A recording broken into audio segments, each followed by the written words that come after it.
நாங்கள் ஈரானோடு பேச்சுவார்த்தை நடத்தி கொண்டிருக்கக்கூடிய காரணத்தினால் எதிர்வருகிற 10 நாட்களுக்கு ஈரான் மீதான தாக்குதல் ஒத்திவைக்கப்படுகிறது. தாக்குதல்னா வலிமையான அட்டாக்கு தொடருவாங்க. அவங்க மின்சார நிலையங்கள் மீது தான் நடத்துவதாக சொன்ன தாக்குதல்கள் ஏப்ரல் 6ஆம் தேதி வரைக்கும் 10 நாட்களுக்கு ஒத்திவைக்கிறேன் என்கிற செய்திகளை சொல்லி இருக்கிறாரு. ஆனால் அதுக்கு அவர் என்ன சொல்றாருன்னா, ஈரான் கவர்மெண்ட் எங்களிடத்துல கேட்டிருக்குதுங்கிறாரு.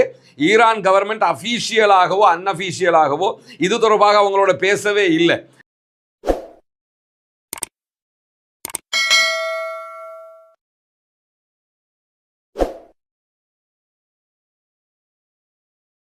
சகோதர சகோதரிகளை நம் அனைவர் மீதும் ஏக இறைவனுடைய அமைதியும் கருணையும் உண்டாகட்டுமாக என்கிற உயரிய பிரார்த்தனைகளோடு தொடர்ந்து மத்திய கிழக்கிலே ஈரான் மீதான இஸ்ரேலிய அமெரிக்க இராணுவத்தினுடைய ஆக்கிரமிப்பு தாக்குதல்கள் உச்சமாக நடந்து வருகிற அதே நேரம் ஈரானும் அமெரிக்க இஸ்ரேலிய இலக்குகளை இலக்கு வைத்து தொடர்ச்சியான பதிலடி தாக்குதல்களை உச்சமாகவே நடத்தி கொண்டிருக்கிறது. நேற்றைய தினம் இஸ்ரேலுடைய டிமோனா அணு உலை மீது பாரிய 3 தாக்குதல்களை ஈரான் நடத்தி இருக்கிற அதே நேரத்தில் டெல் அவீவ் உள்ளிட்ட பல பகுதிகளிலும் ஈரானுடைய சிஜில் வகையான ஏவுகணை தாக்குதல்களும் உச்சமாக நடத்தப்பட்டிருக்கக்கூடிய சூழல்ல இன்றைக்கு அதிகாலை வரைக்கும் ஈரானுடைய 10 நகரங்கள் மேல அமெரிக்க இஸ்ரேலிய கூட்டு ஆக்கிரமிப்பு இராணுவத்தினுடைய உச்சகட்ட தாக்குதல்கள் நடத்தப்பட்டிருக்கிறது. ஒரு பக்கம் ஈரான் எங்களிடத்தில் கெஞ்சுகிறது என்கிறார் அமெரிக்க அதிபர் டொனால்ட் ட்ரம்ப்.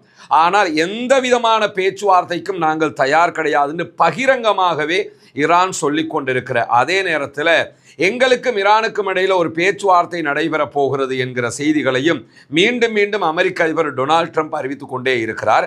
அதை தாண்டி பாகிஸ்தான் நாங்கள் ஒரு பேச்சுவார்த்தையை தொடர இருக்கிறோம் என்கிற செய்திகளையும் சொல்லிக் கொண்டிருக்கிறது. ஆனால் ஈரான் திட்டவட்டமாக இந்த பேச்சுவார்த்தைகள் அத்தனையுமே மறுதளித்து கொண்டிருக்கக்கூடிய ஒரு சூழல்ல பதிலடி